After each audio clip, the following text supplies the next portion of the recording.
दोस्तों, मैं अपने पुराने वीडियो में आए हुए कमेंट के आधार पर एक दूसरा वीडियो जेवर एयरपोर्ट के आसपास डेवलप होने वाले डेवलपमेंट के बारे में बना रहा हूं कि क्या इसका प्रॉपर्टी पर या रियल एस्टेट पर उसका क्या इम्पैक्ट पड़ने वाला है। वैसे जेवर एयरपोर्ट, जैसे आपको पता है, उत्तर प्रदेश में दूसरा इंटरनेशनल एयरपोर्ट होगा।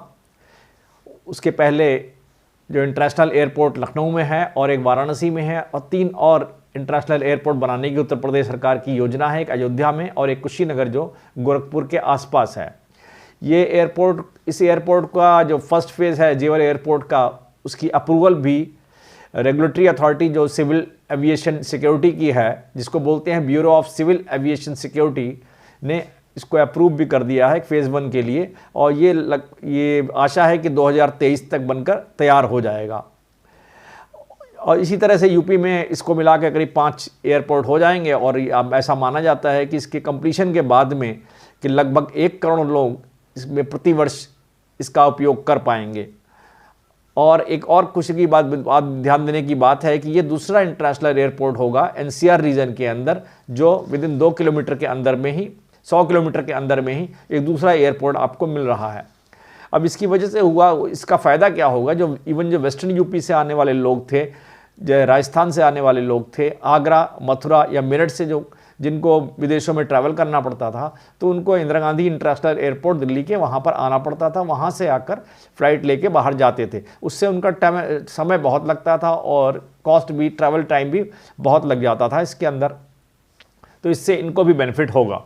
और उससे हुआ क्या है कि इंटरनेशनल एयरपोर्ट आने से वहाँ पर क्या होगा कि प्रॉपर्टी के रेट्स में भी काफ़ी फ़र्क आने की संभावना है।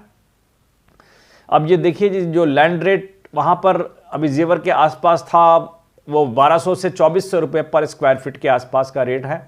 और वही अब यदि आप ग्रेटर नोएडा के आसपास देखिए, चाहे ग्रेटर नोएडा वेस्ट में देखिए या ग्रेटर नोएडा के किसी अन्य पार्ट में देखिए, तो ये एवरेज जो है करीब 2200 से लेकर 4000 रुपये पर स्क्वायर फीट का रेट है वहाँ पर। और नोएडा में किसी सेक्टर में देखिए, जो जहाँ पर अवेलेबिलिटी ऑफ लैंड है, तो वहाँ पर रेट आपको 5000 रुपये से 6000 रुपये स्क्वायर फीट के हिसाब से ही मिलेगा। और वहाँ पर देखिए, कहीं भी ये जो यूपी की रेरा है, रियल एस्टेट रेगुलेटरी अथॉरिटी है, तो उससे हाउसिंग मार्केट के बारे में भी उनका मानना है कि इससे काफ़ी फ़र्क पड़ेगा। और अभी ये सरकार ने जो है जो लैंड भी अग्रहित करना, ये उत्तर प्रदेश सरकार ने लैंड भी इसको अग्रहित करना शुरू कर दिया है। जैसे कि अभी इसका कंपनसेशन जो है 23 लाख रुपए पर बीघे के हिसाब से गवर्नमेंट ने डिसाइड किया है। और कुछ किसानों को उसका कंपनसेशन भी देना स्टार्ट कर दिया है सरकार ने।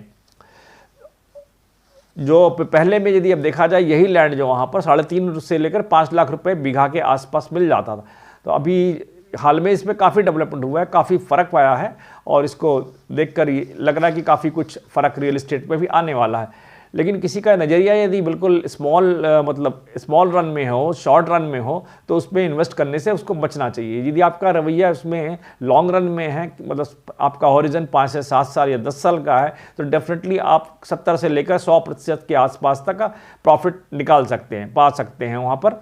क्योंकि लेकिन आप एक्सपेक्ट कीजिए कि ये बिल्कुल शॉर्ट रन में 1-2 साल में आपका पैसा डबल हो जाएगा या ट्रिपल हो जाएगा, तो ये आपकी गलतफहमी होगी और ये एक रिस्की आपके लिए इन्वेस्टमेंट भी होगा।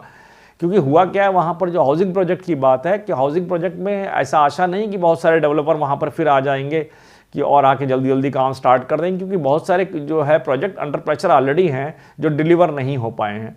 और इसलिए एग्जिस्टिंग जो है हाउसिंग यूनिट्स जो है वहाँ पर अनसोल्ड पड़ी हुई हैं। पहले उसको सोल्ड करने की बात होगी, जो डेवलपर है उसको बेचेंगे, उसके बाद ही होगा। यदि आपने वहाँ इन्वेस्ट भी करना है उस एरिया के अंदर, तो ये लैंड में इन्वेस्टमेंट करना सबसे अच्छा सौदा रहेगा।